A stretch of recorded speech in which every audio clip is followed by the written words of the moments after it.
Olá a todos, bem-vindos a mais um episódio do nosso Múltiplas Falas. Hoje com a presença super especial da doutora Priscila Provesti, que é neurologista especialista em esclerose múltipla e faz parte do quadro de funcionários lá do HUB, do ambulatório que é voltado para a esclerose múltipla.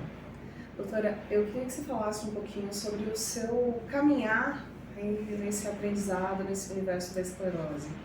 Então, primeiro, agradecer a oportunidade de vir aqui falar com você. Acho que é um grande poder participar da divulgação cada vez mais sobre a doença, tá? Bom, enfim, eu já desde pequeno quis fazer neurologia, pode parecer que sim, até o normal de todo mundo, mas não, desde pequeno eu sempre quis fazer neurologia, não era só ser médica, né? Quando eu entrei na faculdade de medicina, eu tive uma atenção, um amor muito especial pelas doenças autoimunes. Chegou um momento que eu fiquei bem dividida entre fazer reumato e fazer neuro, apesar de sempre ter esse desejo de fazer neurologia. E só durante a minha residência médica de neurologia que eu percebi que eu poderia juntar as duas coisas, né? E aí foi aí que eu me especializei em doenças autoimunes neurológicas. Fiz minha especialização em São Paulo, na Unifesp.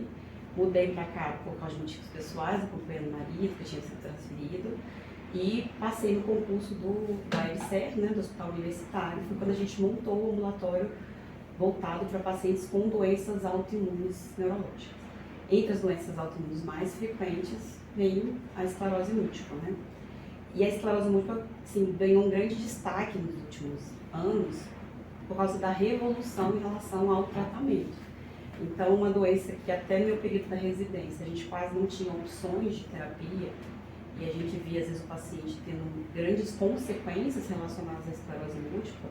Isso mudou muito nos últimos anos, e aí desperta cada vez mais interesse em relação à doença, porque a gente consegue hoje atuar de forma precoce e mudar aquela evolução do paciente. Então, isso traz uma outra perspectiva do ponto de vista do médico, porque é muito gratificante você ver uma pessoa que a gente consegue mudar a história natural da doença dela, né? E hoje a gente faz um ambulatório específico de doenças desmielinizantes. Então, não é só doenças autoimunes, né? A gente tem um ambulatório de outras doenças autoimunes e tem um ambulatório de doenças desmielinizantes, que inclui esclerose múltipla, neuromielite óptica e a doença relacionada ao antimônio. E assim, doutora, a gente sabe que hoje a esclerose ainda é a segunda maior causa de incapacidade neural em jovens adultos, né? E que o diagnóstico não é fácil. Você pode falar um pouquinho pra gente como é que ainda está sendo esse processo de diagnóstico? Então, infelizmente a gente tem ainda um desconhecimento por parte tanto da população quanto parte da equipe de saúde em relação ao que é a doença, quais são os sinais e sintomas da doença e quando você desconfiar. Eu não falo nem de fazer o diagnóstico, mas a pessoa desconfiando, encaminhando para um profissional que saiba dar o diagnóstico já é um grande passo. O que a gente tem hoje é isso, assim, as pessoas têm um grande preconceito em relação à doença, desconhecem do que é doença, acham primeiro que é uma doença de gente velha, que vai afetar principalmente a memória. Então, assim, as pessoas não sabem quais são os sintomas da doença. Então, é uma doença que afeta principalmente pessoas jovens, entre 20 e 40 anos, podendo até afetar crianças, pessoas mais velhas, mas a faixa etária é mais ou menos essa, de 20 a 40 anos, principalmente mulheres. Os sintomas, elas são relacionados à inflamação do sistema nervoso central. Dependendo do local da inflamação, o sintoma vai ser diferente. Então, sintomas mais comuns, formigamento, perda de força, tontura, embaçamento visual, são os sintomas que são mais frequentes. E tem aqueles sintomas que são indiretos, né? Que é a fadiga, por exemplo, talvez sejam os sintomas até mais incapacitantes da doença. Diante de um quadro clínico, então uma pessoa que tem um quadro, por exemplo, de um formigamento que durou mais do que 24 horas, ela precisa ser avaliada pelo neurologista, independente do contexto. O que às vezes acontece é que é uma pessoa que passou por um grande estresse emocional, que é um grande, frequente associação entre estresse e o primeiro surto da doença, passou por um estresse e chega no pronto-socorro formigando a metade do corpo. A maioria das vezes, essa pessoa vai ser atendida por um médico que vai achar que isso é só alguma coisa relacionada ao estresse que ela está vivendo e vai dar alta para ela. E aí ela vai ter que esperar o próximo surto, por exemplo, para ter a chance de ter o diagnóstico. Ela, a maioria das vezes, não passa pelo neurologista nessa ocasião. Então, os profissionais também desconhecem os sinais e sintomas para poder encaminhar de forma correta. O diagnóstico também inclui um diferencial muito grande de doenças que podem fazer diagnóstico diferencial com esclerose múltipla. Então, a gente precisa primeiro ter um quadro clínico compatível, tem que ter os exames complementares que têm características da doença, então tem lesões específicas na ressonância que são características da doença, tem outros exames complementares que a gente precisa fazer e tem toda uma lista de diagnóstico diferenciado que a gente precisa excluir. Então, além de ter profissionais que sabem o diagnóstico da doença, a gente precisa ter acesso a muitos exames complementares que muitas vezes são difíceis de ter acesso, principalmente falando em rede pública de saúde, e que às vezes também fazem com que o diagnóstico seja mais tardio. Então a gente tem diversos gargalos no diagnóstico da pessoa com essa doença. Primeiro, a pessoa reconhecer que ela precisa passar por um médico por causa desse sintoma. Segundo, ela passar com um profissional que reconheça que isso pode ser um sintoma neurológico e encaminhar. Aí vem o terceiro, que é o acesso aos exames complementares que ela precisa para ter esse diagnóstico. E o quarto é acesso a um serviço especializado que vai realmente oferecer as melhores opções de tratamento. Porque mesmo dentre os neurologistas, a maioria hoje, ainda mais com o avanço do tratamento, não sabe atualmente como é que é o início do tratamento, ou assim, quais são as opções, como que eu devo tratar esse paciente a longo prazo. Isso tudo dificulta muito e acaba fazendo com que o paciente com esclerose múltipla tenha um diagnóstico cada vez mais tardio. Compreendo. Hoje a gente sabe que já existem mecanismos que ajudam, né, nesse diagnóstico, mas existe algum exame que ele é primordial para o diagnóstico da esclerose? Então, não existe um exame que seja, que a gente chama de patognomônico, ou seja, que assim, ele vindo positivo, o paciente tem esclerose múltipla. A gente precisa de ter um quadro clínico compatível. Então, aquele quadro clínico que tem, que a gente chama de red flags, ou que tem algumas particularidades que são estranhas, a gente precisa reavaliar esse diagnóstico. Tem várias doenças que podem simular a esclerose múltipla. Então, é um quadro clínico compatível com exames complementares compatíveis. Então, não existe um exame isolado que vai dar o diagnóstico da esclerose múltipla. Eu vejo muita gente pegando assim, olha, fazendo uma ressonância, por exemplo. Eu tenho esclerose múltipla. Calma. Vamos ver a história clínica, ver o exame neurológico e ver o restante dos exames. A gente, com muita frequência, recebe pacientes que têm outras doenças autoimunes até, ou até doenças infecciosas, e que receberam o diagnóstico de esclerose múltipla. Por quê? Porque não sentaram e fizeram esse conjunto de achados. Então, o diagnóstico não é tão simples quanto parece, e é por isso também que, às vezes, dificulta ainda mais, porque você tem que ser uma pessoa especializada para conseguir dar um diagnóstico de forma correta. Tem aqueles pacientes que têm os quadros bem clássicos e que têm ressonância, esse é fácil. O problema é aquele que está entre aquela linha tênue que pode ser alguma outra coisa.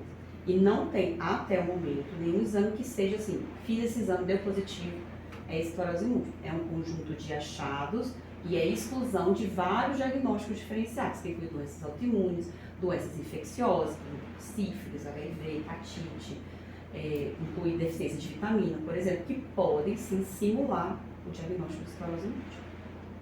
Entendo. Assim, a gente sabe que não é um diagnóstico fácil, que as dificuldades de ter acesso aos exames também faz com que esse diagnóstico se torne cada vez mais tardio, né?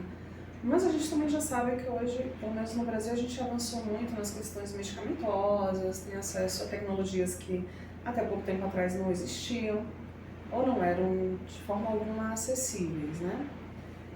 Torno a repetir que hoje no Brasil a gente ainda demora uma média de 24 meses para poder chegar a um diagnóstico, que é um período muito longo para uma doença autoimune com a gravidade que a esclerose tem, né? A gente sempre repete que na esclerose múltipla tem para cérebro.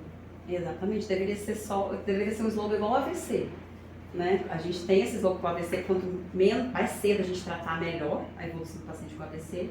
E esclerose múltipla hoje, esse é o grande chamado, assim, quanto antes a gente tratar, melhor vai ser a evolução do paciente. Por isso que a gente tem que divulgar cada vez mais sobre os sintomas, para as pessoas reconhecerem.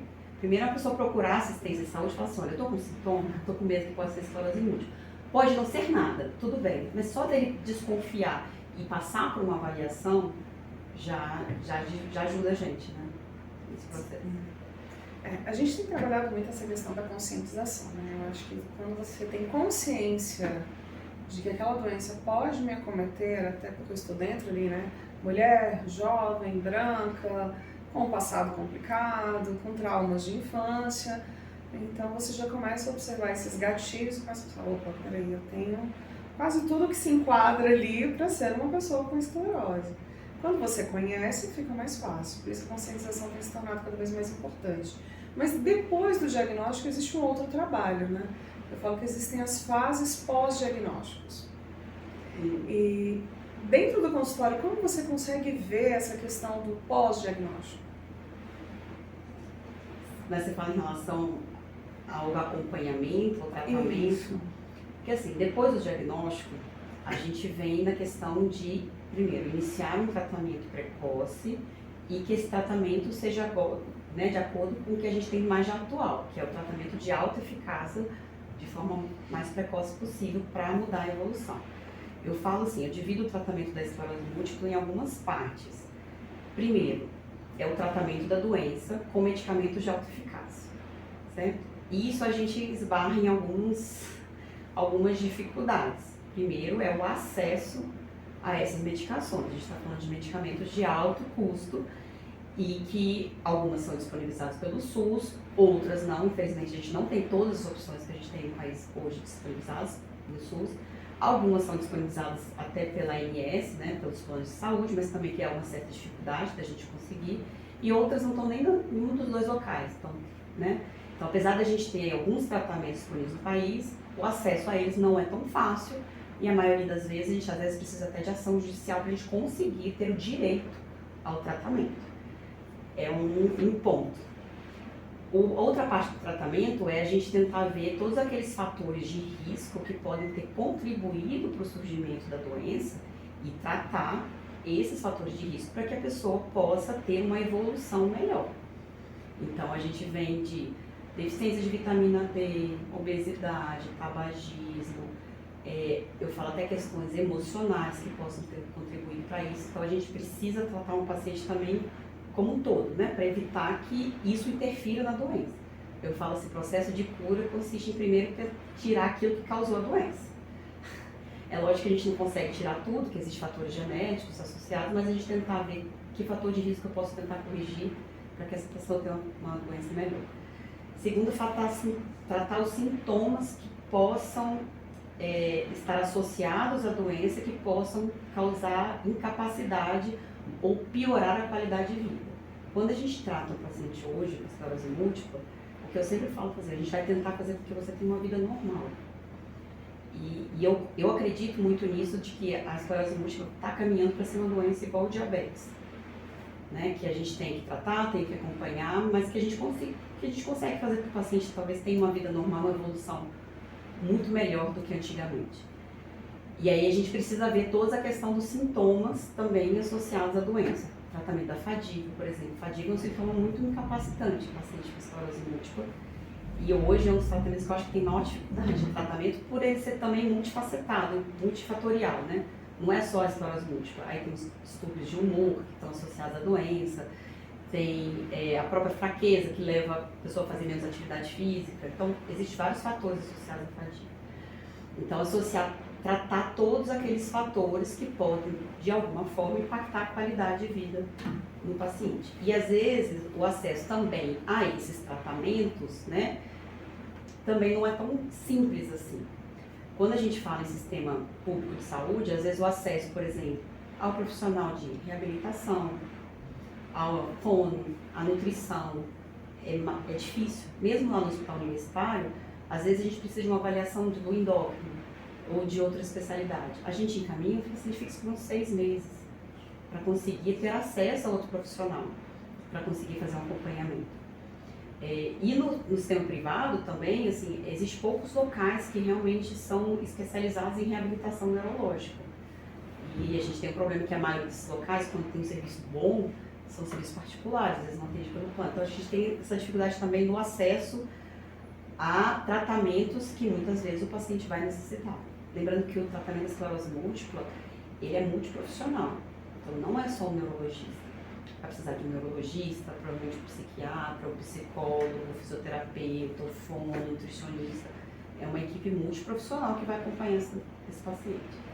Então, o diagnóstico é um desafio e o acompanhamento no pós também pode ser um desafio. Isso vai depender muito, né, do acesso ao paciente e da, como eu falo assim, da boa vontade dele de lutar por isso. Por isso que a associação é tão importante, que na verdade vocês fazem um pouco esse papel de lutar pelos direitos desses pacientes, que às vezes, né, já está numa situação muito complicada, assim, de ter recebido o diagnóstico de uma doença crônica, que não tem cura, numa idade jovem, idade reprodutiva, que ele está com todos os planos. Então, assim, esse paciente está muito fragilizado na época do diagnóstico. Aí quando a gente senta, tá, o diagnóstico está aqui, mas agora tem todos esses desafios aqui pela frente, é um processo que a gente tem que passar. Mas dá certo, tá, Ana? Assim, eu falo que hoje em dia, assim, o que as pessoas têm que entender é que receber esse diagnóstico hoje é muito diferente de ter recebido há 10 anos atrás. Você sabe muito bem disso, né? Então, assim, hoje uma pessoa que recebe, a perspectiva dela é muito melhor do que uma pessoa que recebeu há 10 anos atrás, em relação a tudo. O acesso à informação está mais fácil, o acesso até a equipes profissionais está mais fácil, em relação, assim, a gente antes, aqui só tinha o hospital de base. Hoje a gente já tem o hospital universitário, tem o hospital lá no Agarran, tem profissional que trata. Então, assim, existem outros locais, por exemplo, de acesso a pessoas especializadas no tratamento da doença. E o tratamento também, que mudou muito, né, as medicações de alta eficácia, isso mudou muito a evolução da doença. Então, o diagnóstico hoje é muito diferente de 10 anos, vai ser muito diferente daqui a 10 anos, e a evolução está cada vez melhor. Mas ainda é um grande desafio todas essas etapas. Sim, eu vejo muito também, eu falo isso, vou Ana Paula, que é 50% do meu tratamento é o remédio e o médico. Os outros 50% é como eu encaro a doença. Eu estou procurando um auxílio psicológico, eu estou buscando deixar claro para minha família aquilo que eu estou passando e que eu estou sentindo, ou eu estou só reclamando que a minha família não me entende. Eu estou assumindo a posição de ser dona da minha vida, eu estou assumindo a posição de que eu sou uma pessoa que tem uma doença e coitadinha de mim. Né? Então, assim, é muito complicado, é um campo meio minado quando você entra nessa questão, porque falam assim, mas é muito fácil para você. Não, não é muito fácil para mim. Eu tenho uma doença com um alto grau de atividade e eu tive que aprender a lidar com ela para que a minha vida não parasse. Mas hoje, é claro que as drogas de alta eficácia fazem a diferença no nosso dia a dia. Ter um profissional qualificado faz toda a diferença também. Mas mesmo que eu tenha acesso a tudo isso e eu não queira sair da minha zona de eu sou um pobrezinho doente, o tratamento em si, ele só vai fazer 50% do seu trabalho. A gente já conversou isso, né, anteriormente, assim. Aí eu acho que o lado emocional, e assim, já existe vários estudos mostrando isso, né, de traumas de infância, de abuso sexual ser um fator de risco para a esclerose múltipla. A gente sabe que o estresse, muitos surtos, né, o primeiro surto surge após algum grande estresse emocional. Então, o emocional tem um papel muito importante em modular, por exemplo, nosso sistema imunológico, e é um gatilho para doenças autoimunes. Eu falo que assim, a doença autoimune é exatamente você se culpando por alguma coisa. Essa é a minha teoria. E eu acredito muito nisso, assim, um dos grandes pilares que eu tento tratar é em relação a isso. Assim. O que fez você adoecer? E não é só a vitamina D, não é só, tabagismo. Tem alguma coisa emocional ali que a gente precisa. E eu vejo isso em todos os pacientes. Sempre, quando você futuca lá, tem alguma coisa que participou desse processo. Como eu falo assim, às vezes não é nem um trauma assim, porque é fácil reconhecer um trauma grande, a pessoa sofreu um abuso. Às vezes são microtraumas, são aquelas necessidades que não foram atendidas durante a infância. E o que eu vejo muito é que esses pacientes, às vezes, têm um comportamento de querer, assim, tem uma coisa de chamar atenção.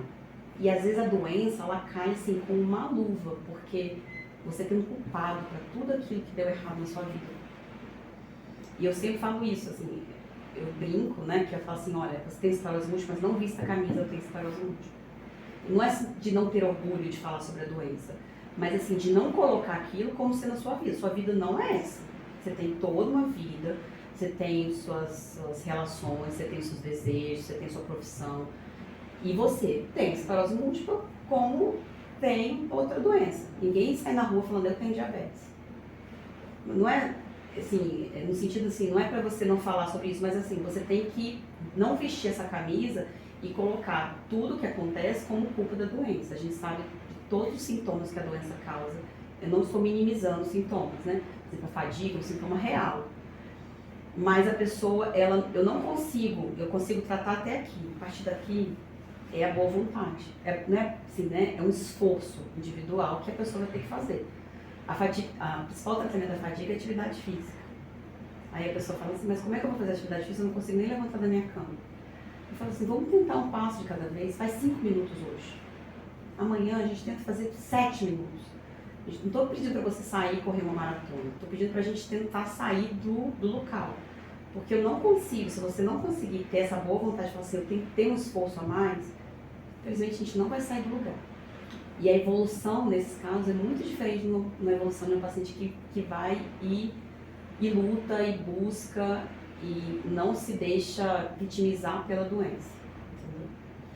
Eu sempre falo que eu te dei esse exemplo, porque assim, você, eu não vejo, assim, eu vejo várias vezes você com uma cara assim, bem, assim, tá cansada, tá com dor, mas você não se deixa abater pela doença. Então você tá aqui, você tá lutando, você está fazendo todas as suas coisas. Acredito que não seja fácil, não tem como colocar no seu lugar, né? Mas se você também colocar numa posição de vítima, a tendência é só piorar. Então, não vista a camisa. Eu tenho esclerose múltipla, né? Tenta assim, você é uma pessoa que tem esse diagnóstico e que você vai precisar tratar, mas que você é muito além disso. Mas aí eu vejo que é um problema muito mais sério, assim, essa questão psicológica, que eu acho também que é um dos gatilhos da doença, é muito mais difícil de tratar. Porque envolve um processo muito doloroso, que às vezes é muito difícil da pessoa acessar. A gente, como neurologista, assim, numa consulta que eu tenho que falar sobre várias coisas, né, sobre os sintomas, sobre a medicação, sobre o efeito colateral, sobre o resultado da ressonância, da gente abordar isso. E o acesso a psicólogos, a terapeutas que realmente saibam lidar com isso, porque a gente hoje tem muitas pessoas, mas às vezes pessoas capacitadas mesmo para realmente fazer um tratamento de qualidade, não é tão assim acessível. E que precisa de um cuidado bem especial. Sim. Era o que a gente estava falando antes, né? As pessoas usam muito o termo portador. Ele é portador de esclerose múltipla. Eu porto uma bolsa, um celular, eu não quero jogar fora. Eu largo em algum lugar. A doença eu não tenho como largar. Eu sempre repito muito, eu não sou uma pessoa doente. Eu sou uma pessoa que convivo com uma doença. E de vez em quando ela me dá umas lapadas. E eu tenho que aprender a lidar com isso. Mas eu sou uma pessoa. Antes do meu diagnóstico, existe uma pessoa. Existe a Ana Paula, que é a filha de alguém, que é a namorada de alguém, e que precisa continuar vivendo, apesar da esclerose, eu quero continuar viajando. Apesar da esclerose, eu quero continuar tendo sonhos, eu quero continuar planejando. É claro que às vezes eu falo que a esclerose é igual aquele ex-ordinário, que ele some por um tempo e do nada ele volta, ele reaparece para te eternizar o juízo. Então, às vezes a esclerose faz isso com a gente, ela dá uma trégua e do nada ela volta e você tem que abrir mão de algum sonho ou tem que adaptar aquele sonho que você tinha para poder conviver com aquele brinquedo novo, aquela sequela nova que ela vem trazendo. Então, assim, não estou romantizando, não é fácil. Né? Mas se torna mais difícil quando eu não entendo ou não aceito a minha condição. E aceitar a condição, como você disse, não é vestir a camiseta, eu tenho esclerose múltipla. Eu tenho esclerose múltipla e apesar dela, eu ainda sou aquele ser humano que existia antes. Ou até um ser humano melhor, que foi o que aconteceu comigo. Assim, a verdade é que qualquer diagnóstico de doença crônica, a gente tem que repensar, assim, o que me levou a chegar até ali naquela doença? E talvez seja uma oportunidade da gente mudar alguns pensamentos e alguma maneira de encarar a vida. Né? Essa questão, por exemplo, você até falou assim, às vezes a pessoa se isola, que é um grande erro, você fala assim, as pessoas não vão entender. Gente, a sua família, seus amigos estão ali para participar daquilo junto com você, estão ali para te apoiar. É um grande erro também que eu falo que assim, não esconda a sua família. Você pode não querer falar no trabalho, é uma opção sua, eu não vou interferir nessa parte, mas assim, você não precisa ter vergonha da doença. Você tem que mostrar para eles, inclusive tem que mostrar assim, olha, então, eu tenho esse diagnóstico, mas deixa eu explicar sobre a doença. A doença não é assim. Ou vai ter momentos que eu vou estar ruim, eu vou pedir o apoio de você. Ou tem momentos que eu vou estar muito cansado, eu vou precisar do apoio da minha família em casa, que eu não vou conseguir dar conta de tudo. Se você não tem essa rede de apoio, aí você tem que repensar se essas pessoas que estão do seu lado realmente merecem estar do seu lado. Também é outra parte, que é complicado. Mas infelizmente eu vejo muitas pessoas usando isso, assim, eu não posso porque eu tenho esclerose múltipla. Eu não vou fazer isso, não, porque eu tenho esclerose múltipla. O que tem a ver isso? Eu não vou poder falar, será que eu vou poder continuar trabalhando? Assim, a gente consegue se adaptar em tudo. Assim, você quer continuar trabalhando? Você quer continuar trabalhando, você vai poder continuar trabalhando. Agora, talvez a gente vai precisar de adaptação. Vai depender de como, né, a situação estiver lá. Mas não é minimizando, porque às vezes, assim, como a gente está de fora, eu falo assim, eu não tenho lugar de fala, né? Hoje em dia a gente está usando muito essa... Realmente eu não sou no lugar da pessoa para falar, a gente está falando de fora para a pessoa realmente repensar a vida dela. E que não é um processo fácil. Mas o que eu percebo é se a pessoa não mexer nessa parte e não encarar a doença de uma maneira diferente e enxergar naquilo, talvez, como uma maneira de eu mudar a minha vida a partir de agora e mudar, às vezes até para melhor, na maneira de eu encarar as pessoas que vivem comigo, de eu começar a colocar limites, aí a vida fica muito ruim. Porque a esclerose múltipla é uma doença ruim. É uma doença que se você dá as costas para ela, você vai sofrer muitas consequências. Não adianta você dar as costas para ela, não adianta você ignorar ela, porque ela cobra o preço. Então, assim, o que você tem que fazer é ser aliada. Então, assim, você tá aqui junto comigo, você não vai embora. Então, enfim, então a gente vai ter que ser amigo. Assim, é a minha maneira de eu encarar a vida. De eu encarar o meu ambulatório hoje. Pode ser que eu esteja errada, mas eu acho que eu vou por esse caminho, por enquanto. Hoje em dia a gente vai falar muito sobre a medicina humanizada, né? E eu uso você muito como um exemplo de medicina humanizada, que escuta o paciente. Porque muitas vezes o paciente também não consegue chegar no consultório e falar exatamente o que ele está sentindo, porque ele botou o médico dele num pedestal e acha que o médico não quer ouvir aquilo ali. O médico só quer ler o exame, só quer ouvir ele falar se o remédio está fazendo bem ou não e mandar ele para casa. Assim, isso tem que mudar também, assim, não é uma mudança assim, a gente tem que mudar, a medicina acho que tem que mudar, porque a gente passou por muito essa fase, assim, da gente se colocar nesse local, mas hoje o paciente, as pessoas estão empoderadas. Ou na reunião que a gente teve, gente, você tem que sentar com o médico e falar assim, olha só, isso aqui me incomoda. Eu tenho como tratar isso aqui? Você tem como me ajudar a tratar isso aqui? Você participa da decisão da terapia. Hoje em dia, o tratamento, ainda mais assim, com tantas opções de tratamento, a gente tem que chegar para o paciente e falar, a gente tem essa opção. Qual que se adapta melhor à sua vida, aos seus sonhos? Que eu não sei. Então, assim, eu quero engravidar, eu quero viajar para fora, eu quero fazer um curso fora, eu quero, enfim, poder, sei lá, ficar igual aqueles pelados largados, quero ficar no mato. Qual que é os seus sonhos? O que é importante para você na sua vida? O seu cabelo é muito importante? Então, cara, não vou fazer uma medicação que quer cabelo. A gente tem outras opções. Se a gente tiver outras opções, a gente vai tentar. Se não tiver, vamos tentar arranjar um meio aqui de minimizar o efeito colateral? Então, assim, a decisão hoje ela tem que ser compartilhada entre médico e paciente. Se isso não está acontecendo com você, isso está errado. Então, você tem que chegar e falar com o seu médico. Deixa eu te falar, eu falo até para anotar, pega um caderninho e falo assim, então, isso é importante.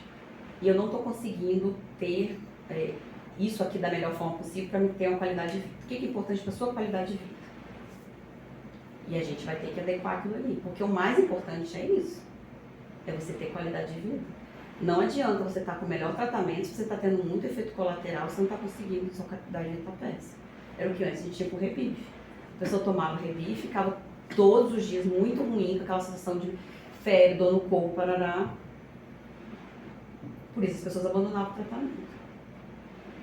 O tratamento não é só o remédio, como eu falei, assim, são pilares.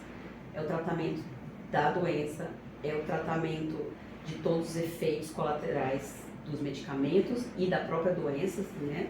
A gente tem que tratar tudo como conjunto, tratamento psicológico, tratamento multidisciplinar. E 50% disso tudo na conta da pessoa. Se ela não mudar os hábitos dela, se ela não mudar o estilo de vida, se ela não encarar que a alimentação, atividade física é importante, ela não vai mudar nada. Eu sei o quanto eu sei o quanto que é difícil, que eu falo que se eu receber um diagnóstico de uma doença, o médico fala assim, olha, vai curar com atividade e alimentação saudável, eu falo, meu Deus, eu vou morrer então. Porque é difícil. Uma pessoa que não está acostumada a fazer atividade física, criar o gosto para fazer isso, ainda mais tendo todas as sequelas, por exemplo, da esclerose, porque uma coisa assim, eu lá começar a fazer atividade física, outra coisa é eu com a fadiga, uma fraqueza na perna, com um formigamento, começar a fazer atividade física. Mas se eu não fizer isso por mim também, ninguém vai fazer. Entendeu? Então, o responsável pelo seu tratamento é você. Ontem eu atendi uma paciente que ela está no surto grave e a gente indicou a internação para fazer... E assim, ela estava muito abalada emocionalmente, eu falei, não quero ficar internada. Eu falei, o responsável sobre as suas decisões é você. A gente está aqui para orientar o que é melhor. Agora, as consequências também são suas. Se você não mudar a sua maneira de encarar a doença, não encarar que eu tenho que mudar a minha vida, as consequências vão ser cobradas lá. Como eu falei, esclerose múltipla não é uma doença boazinha. E ela vai te cobrar a conta. Sim. Eu até lembrei de um episódio que passou comigo em 2018, eu tive uma neurite bilateral. Acabei saindo de casa de ambulância, eu nunca tinha andado de ambulância desde os meus 11 anos de idade. Foi a única vez que eu tinha andado de ambulância também na vida e foi só para fazer um exame, eu fui deslocada de um hospital para outro de ambulância, assim. Então foi a primeira vez que eu fui deitada numa maca, amarrada e levada para um hospital. Então para mim, aquela situação ali já me causou um estresse absurdo, né? Todos os vizinhos na rua, todo mundo cochichando. E aí me falaram, olha, você vai ter que passar o Natal aqui no hospital, porque não tem como te mandar para casa para você vir fazer curso, a sala de curso está fechada e tudo mais. Tudo bem. E aí o médico olhou pra mim, tudo bem? Você quer que eu te responda o quê? Mas, assim, você tá entendendo que você vai ficar aqui no hospital, você vai ficar 5 dias, você vai passar o Natal aqui dentro. Eu saio até o ano novo? Saio, então tá bom. Eu Porque saio assim, daqui. tem hora que não tem o que fazer, você não tem o que discutir, você não tem o que brigar. O meu maior medo era, eu tenho que sair daqui enxergando. Que seja 50%, 70%, 60%, mas eu tenho que sair daqui enxergando. Eu não quero ir para casa agora e continuar no estado que eu estou. E piorar porque eu vou esperar passar aí, a enfermeira volta daqui 2 semanas, mas eu talvez não possa esperar 2 semanas, porque, repito, tempo é cérebro na esclerose múltipla. Então, realmente, passei o Natal internada, olhando pela janela do base, nem o pessoal que trabalha no Canic à noite não foi trabalhar, porque eu estava de olho na vida alheia lá na janela. E passou. E aí coube a mim decidir se aquilo seria um momento traumático, que eu vou ficar ali remoendo e chorando, porque em 2018 eu passei o Natal no hospital, ou se eu vou entender que foi importante passar aquele Natal no hospital e eu saí de lá bem, sem aparentemente sequelas agressivas na minha visão. Então é o que você está falando, é uma questão de escolha. Eu escolhi que naquele dia, aquela queda de braço eu ia perder. Então eu fui mais esperta que a doença. Exatamente. Mas assim, não é tão fácil, né? Não é tão fácil. Não é fácil, imagina assim. E cada pessoa, ela reage diferente. Cada pessoa, às vezes a pessoa com o mesmo quadro clínico, é mais complicado para ela tomar essa decisão, entendeu? Então assim, ela fica remoendo aquilo. E às vezes também não é culpa dela, né? De tudo que ela viveu ao longo da vida, que fez ela chegar naquele momento. Mas se a pessoa não encarar que assim, eu preciso trabalhar alguma coisa, não vai pra frente, entendeu? Não muda. Sim. E aí eu tava falando assim, uma outra dificuldade depois do diagnóstico, eu esqueci de colocar aqui, desses vários que eu coloquei, é ainda lidar com informações erradas. Porque eu falo assim, é difícil matar um leão, é difícil desviar das antas.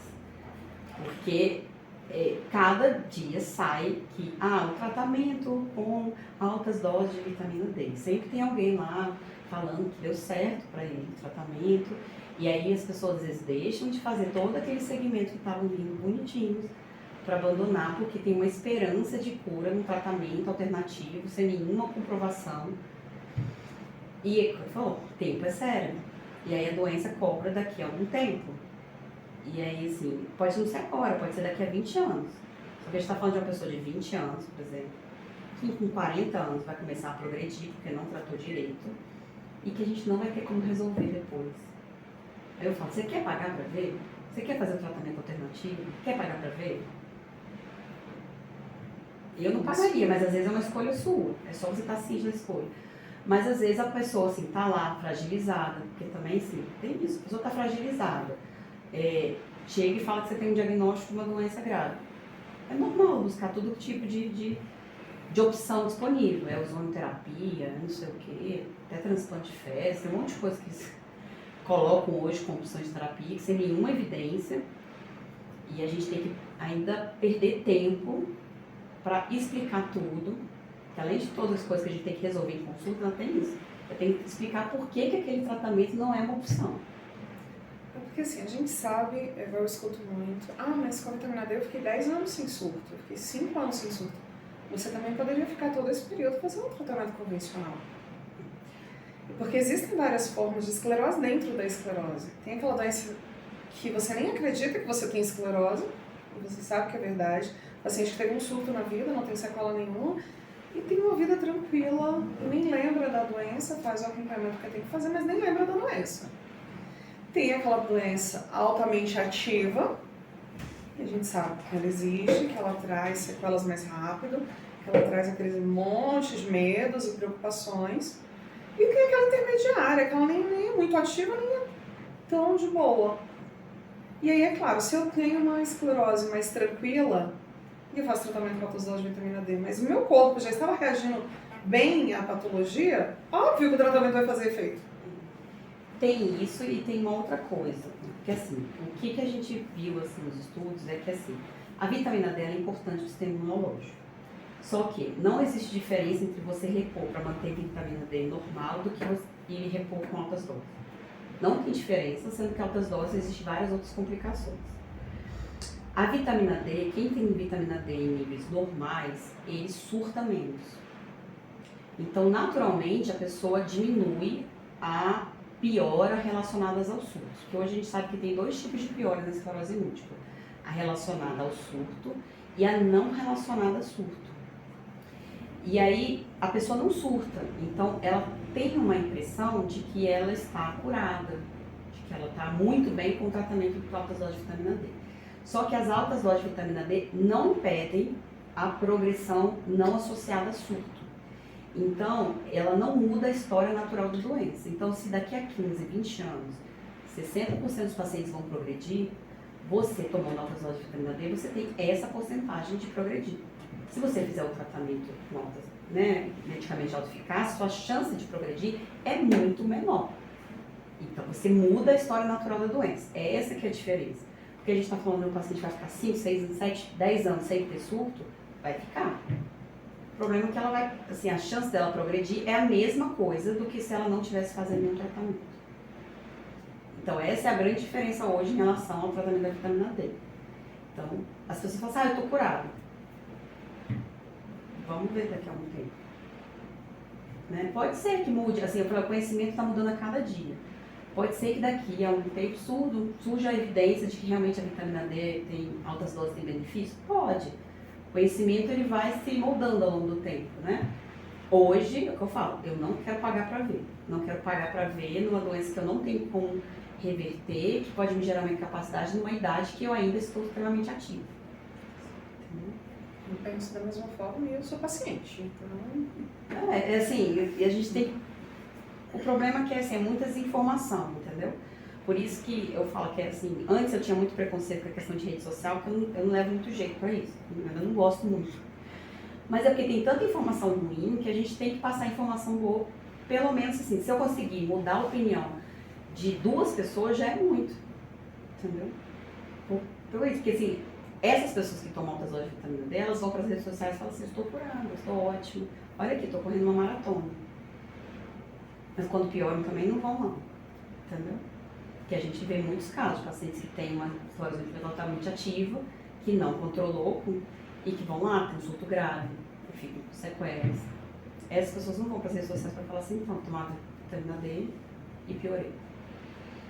Mas não vim falar da vitamina D, mas eu estou dizendo que assim, é um outro problema que a gente tem hoje nesse meio, né, de doenças autoimunes, é a desinformação. Assim, a gente não tem acesso à informação correta e você ainda tem muita desinformação errada de pessoas que querem fazer um tratamento, sabe-se lá por qual motivo, né? Vou questionar. Eu sou muito complicada nesse sentido, porque eu falo que tudo que me promete uma cura fácil e que cura muita coisa diferente, tem algo errado ali. Mas... Exatamente, o corpo humano não é tão simples, é uma doença, é um tratamento igual assim, né? Eu vou falar de tratamento, aquele tratamento com ondas de choque térmico. Ai, gente, eu juro. Eu tenho, quando o paciente fala assim, doutora, mas eu tava pensando, eu tenho vontade de bater na cara. Assim, acorda. Assim, qualquer pessoa tem que pensar e raciocinar. É um tratamento que só uma única pessoa no mundo faz, cobra um absurdo para fazer. Você acha que realmente, se fosse um tratamento assim revolucionário, não estaria várias universidades no mundo inteiro querendo? Aí as pessoas falam, porque elas não querem fazer, porque existe a questão das farmácias. Gente, assim, existe muita gente buscando coisas boas no mundo inteiro fazendo pesquisa. Você acha que o mundo inteiro está comprado pela indústria farmacêutica? A indústria farmacêutica, ela tem, sim, todos os problemas relacionados a ela. Mas, assim, existe muita gente fazendo pesquisa séria, tentando beneficiar o paciente. Em nenhum outro lugar no mundo teve essa ideia. É complicado quando a gente entra nesse terreno minado, né? Porque é aquela questão também da esperança, da fé, da busca da cura. Mas às vezes a busca da cura está mais perto. Né? Às vezes a busca da cura é olhar no espelho e falar, o que eu vou fazer por você hoje? Exatamente. Não, quer pagar um tratamento caríssimo, mas não dorme bem. Não está focado em melhorar o sono. A gente fala assim, olha, vamos fazer aqui higiene do sono. É muito difícil fazer higiene do sono. É muito difícil corrigir a alimentação. É muito difícil tentar fazer, né, uma atividade física. É difícil. Tudo que for mais fácil, tudo que puder, só estar deitado numa cama e cair sobre mim, tá mais fácil. Sim. Mas aí não vai resolver, entendeu? Não vai resolver. E assim, eu vejo também que depois do diagnóstico surgem muitos medos, muitos mitos, muitas verdades que não são tão verdades assim. Mas também entra a questão do acesso às tecnologias, do acesso aos profissionais capacitados. E aí dá brecha também para que esses tratamentos não tão eficazes acabem ganhando espaço, né? Hoje a gente está na capital federal e a gente não tem acesso a uma ressonância decente pelo SUS, por exemplo. A gente tem esse grande, como eu falei assim, ainda o acesso aos tratamentos, aos exames diagnósticos e aos exames de acompanhamento. Então, assim, a esclerose múltipla, assim, não mudou só o tratamento, né? Vem evoluindo a maneira da gente diagnosticar a doença, né? Existem técnicas que ajudam bastante, como eu falei, é um conjunto de fatores, mas tem técnicas que ajudam bastante de acompanhar o paciente. Hoje a gente tem exames que a gente consegue fazer um acompanhamento muito mais minucioso, se esse paciente está progredindo ou não, se tem que trocar medicação ou não. E isso às vezes não está disponível para toda a população. Eu falo nem é só pessoas do SUS, não. O acesso hoje a uma ressonância de 3 Tesla é restrito. Mesmo para quem tem plano de saúde, não é todo local que tem. No SUS a gente tem esse outro problema. Assim, o HUB eu acho que é a única ressonância do hospital público, né? O restante é tudo de parceria público-privada, em locais com qualidade, às vezes, questionável, eu não entendo esses contratos. E a ressonância do HUB ela fica 3 meses com a bobina quebrada, 2 meses funcionando. Aí a gente tem esse grande problema de acesso a conseguir fazer tanto o diagnóstico quanto o acompanhamento do paciente. O paciente vai precisar de uma ressonância periódica para eu acompanhar, é uma doença silenciosa. Então, assim, eu tenho que fazer a ressonância para ver se ela está progredindo ou não. E, infelizmente, a gente tem essa dificuldade de acesso. Até plano de saúde, eu tenho que ficar justificando por que eu estou pedindo uma ressonância de controle. Plano de saúde, assim, é extremamente complicado. Fora isso, aí vem esses outros exames mais, assim, atuais, né, e que a gente não tem acesso também. Então, assim, existem exames no líquor que a gente consegue fazer, que podem me dar sinais indiretos, por exemplo, de progressão, que é a dosagem de FAP, dosagem de neurofilamento, né, a dosagem disso no sangue, que hoje, no país, a gente tem disponível em pouquíssimos locais do Brasil. Então, a gente tem no Rio de Janeiro, um aparelho que faz, o Einstein, inclusive, manda para o Rio de Janeiro, eu acho que no sul, em algum local. A gente tem um aparelho no HUB, a gente não consegue comprar o kit. Então, assim, a gente tem um aparelho que custa caríssimo, mas o kit, que é o mais barato, a gente não tem verba para ter. E aí a gente fica projeto de pesquisa para conseguir a verba para poder fazer o exame. Sendo que, assim, é um exame que, hoje, é um exame que tem perspectiva de mudar o tratamento. Então, assim, dependendo de como tiver a evolução, se a gente está vendo progressão silenciosa através do aumento do neurofilamento, a gente pode talvez tomar uma decisão terapêutica que vai mudar a vida do paciente. Mas que são exames ainda pouco acessíveis para a maioria das pessoas que têm a doença. Eu lembro quando eu fiz o líquor, eu coletei no base e levei para o laboratório exame para poder fazer, porque não tem pela rede. Não tem pela rede E pública. não é um exame barato. Pois é, não é um exame barato, nem todo mundo tem condições de fazer. E é um exame que, dependendo do quadro clínico, é um exame que pode fechar o diagnóstico ou não. Então, assim, por exemplo, as bandas oligoclonais, ela é um dos critérios de disseminação no tempo que a gente usa, né? Então, a pessoa que está no primeiro surto, dependendo do resultado da ressonância dela, o líquor pode ser essencial para fechar o diagnóstico naquele momento e entrar no tratamento. E se ela não tem condições de pagar, como é que faz? Aí, assim, às vezes a gente faz vaquinha, né? Mas a gente não pode depender disso. A gente tem que ter pelo menos um respeito com o paciente, pensando assim, é a segunda causa de incapacidade em adultos jovens. Esse paciente vai ficar incapaz, ele deixa de contribuir com a previdência, ele utiliza todo o sistema de saúde, às vezes ele interna para fazer curso de terapia, mas existe uma mentalidade muito fechada naquilo assim, eu vou gastar com esse exame agora. A doutora Ronaldo até falou uma frase que eu tenho levado ela comigo para todas as audiências que eu vou, que o tratamento não é caro, as sequelas da doença são. Mas assim, falta também, assim, talvez, mais estudos sobre isso, do impacto socioeconômico da esclerose múltipla. Eu sinto falta desses dados, porque quando a gente tem no papel, esse é um impacto socioeconômico da doença. Esses são a quantidade de pacientes que vão se aposentar antes do tempo, esses são os pacientes que internam com esclerose múltipla no SUS, esses são os recursos que esse paciente utiliza no SUS. E isso comparando com aqueles pacientes que têm o tratamento e pacientes que não têm o tratamento. E avaliar, o paciente que não está tratando ou não foi diagnosticado de forma precoce, não está tratando de forma adequada, o custo dele ao longo do tempo é muito maior. A gente sabe disso, só que não está no papel. Entendeu? E as pessoas, elas são meio burras, vou colocar. São burras. Se eu não mostrar para eles aqui, ó, aqui, mostrando, é muito melhor você pagar o medicamento do que você lidar com essa sequela depois. Então, acho que falta também um pouquinho da gente, talvez, focar nisso, sabe? De estudos de farmacoeconomia, né? Estudos do impacto socioeconômico, de quantos pacientes se aposentam. A gente não tem hoje nenhum estudo nacional sobre a real incidência da doença no país. A gente tem um número estimado, mas ninguém sabe exatamente quantos são. E aí fica aquela briga de é uma doença rara, não é uma doença rara. Segundo os cálculos hoje do Ministério da Saúde, nós ainda somos raros, porque a prevalência é de 24 a 25 por 100 mil pessoas. Para deixar de ser raro tem que ser 65 pessoas a cada 100 mil. Mas eu acho que se a gente fizer esse estudo a fundo, a gente já está ali na beiradinha para deixar de ser uma doença rara. Ana, se já não tiver deixado. É porque vai tudo assim da impressão, né? A impressão que eu tenho é que a incidência aumentou muito. Não sei se a gente está fazendo mais diagnóstico, com certeza tem isso, mas assim, eu não sei se aumentou por algum motivo, se foi o Covid, se foi a nossa alimentação que está mudando, enfim, tem algum fator aí.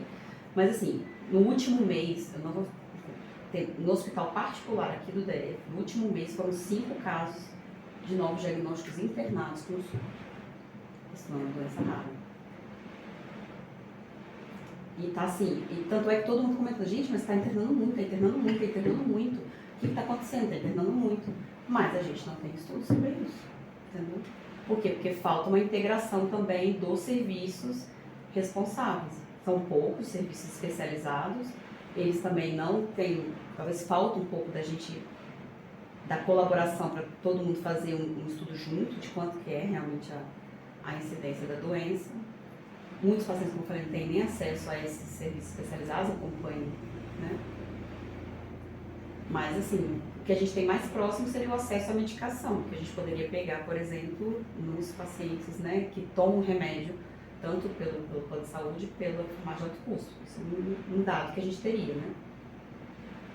Vamos trabalhar isso aí, vamos pensando direitinho. Acho que pelo menos aqui no Distrito Federal a gente consegue fazer algo para chegar próximo de um número real de quantas pessoas hoje fazem tratamento público, privado e alternativo. Ainda tem isso, né, no Distrito Federal. Vamos amadurecer nessa ideia, eu acredito que a gente consiga fazer. Dá trabalho, né? Dá trabalho, mas alguém tem que começar a trabalhar nessa história.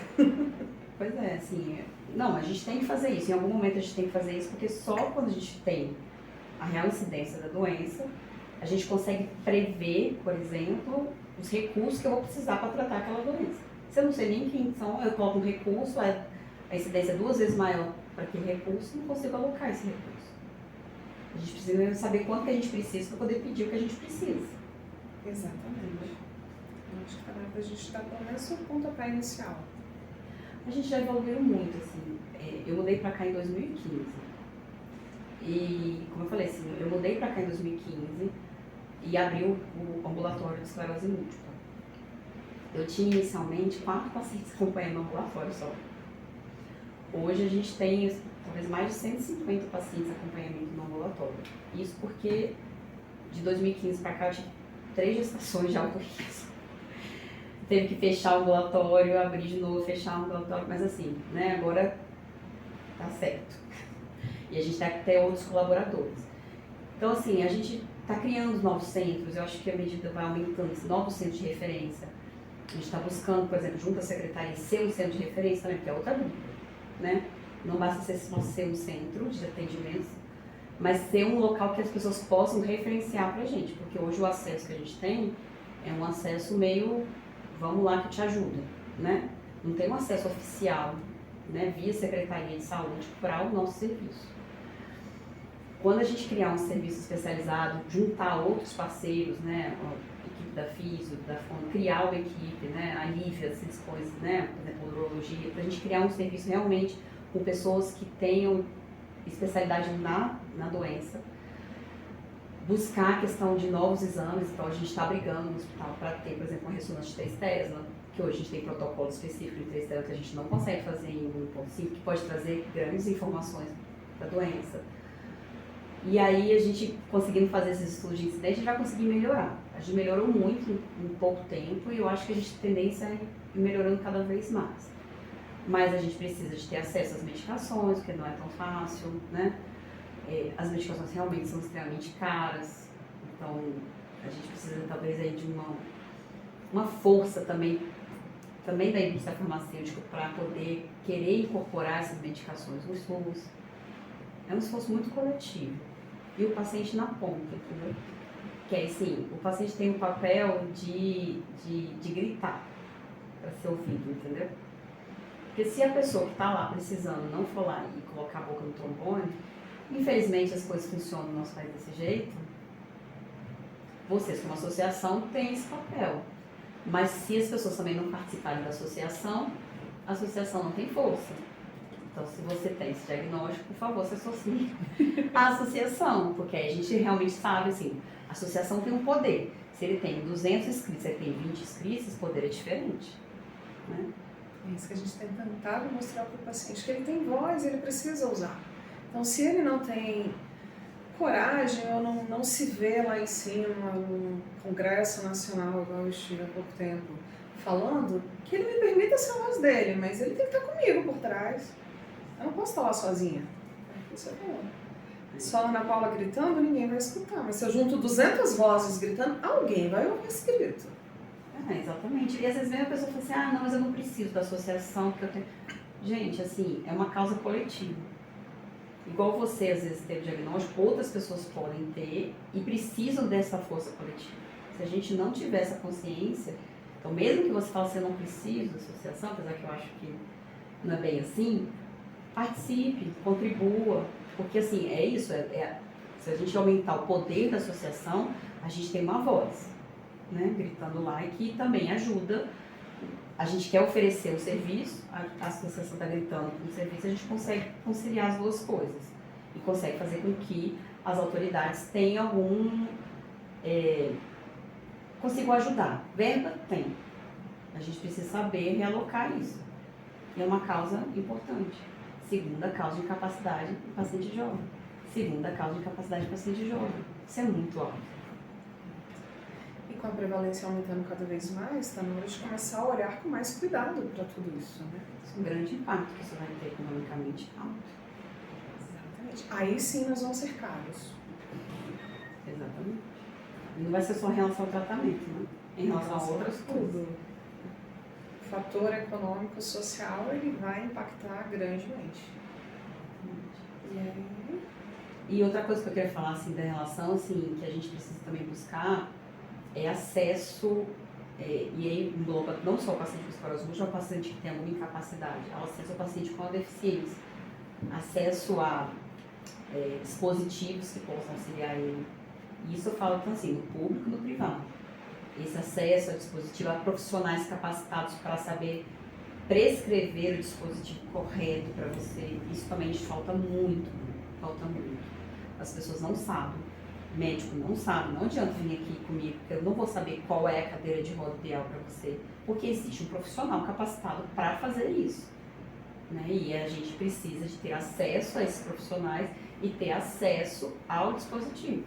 Por isso é tão importante um centro de referência que seja realmente um centro de referência, com uma equipe multidisciplinar, porque, até mesmo para avaliar se o paciente está deixando de ser um surto-remissão e está passando por uma forma progressiva.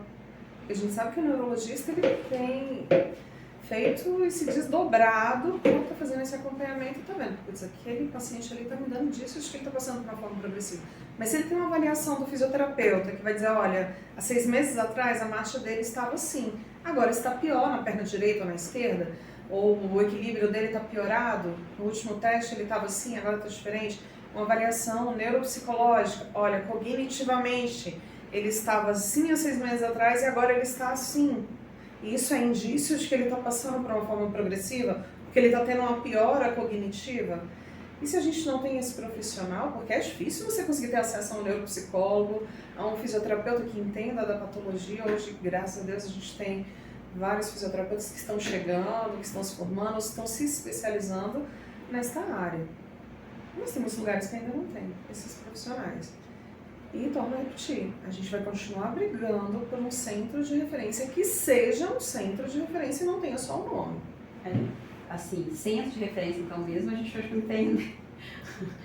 Aqui só tem o nome. A gente ainda não tem esse centro de referência não, mas dá pra gente construir.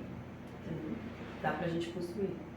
Aí só trabalho, dá, mas assim, eu não quero construir só com a boa vontade das pessoas, a gente tem que ter incentivo também para isso, a gente tem que ter espaço adequado para isso. Porque hoje, assim, serviço público a gente dá um jeitinho, a gente conta com projetos, com projeto de pesquisa, para a gente conseguir fazer as coisas, mas assim, não dá para a gente viver assim. A gente tem que ter um espaço adequado para esse paciente ser reabilitado, a gente tem que ter uma frequência adequada, o acesso adequado àquele paciente. E são coisas muito simples, por exemplo, o papel do fisioterapeuta. Às vezes, não é só na reabilitação daquilo. O fisioterapeuta consegue ajustar, por exemplo, o paciente tem um déficit, às vezes ele vai readaptar a marcha dele e começa a ter um problema ortopédico por causa de uma readaptação que ele fez, que foi incorreta, e que às vezes é uma coisa simples dele ajustar, mas que evita dele ter um outro problema. Aí ele chega assim, não está com problema neurológico, mas aí está com um problema ortopédico, porque sobrecarregou outro membro, que colocou uma postura errada, fez um problema articular. Aí a gente começa a vir a cadeia de consequência de uma coisa que deveria ter sido simples. Se eu tivesse passado por uma avaliação, tivesse corrigido ali com isso, assim, olha. A Mas, doutora, eu quero lhe agradecer pela sua participação. Com certeza vamos lhe perturbar mais vezes e lhe convidar mais vezes, mas te agradeço muito pela participação hoje.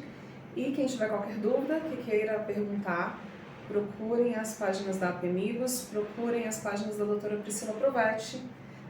Agora ela também está aí toda chique com o podcast dela no YouTube.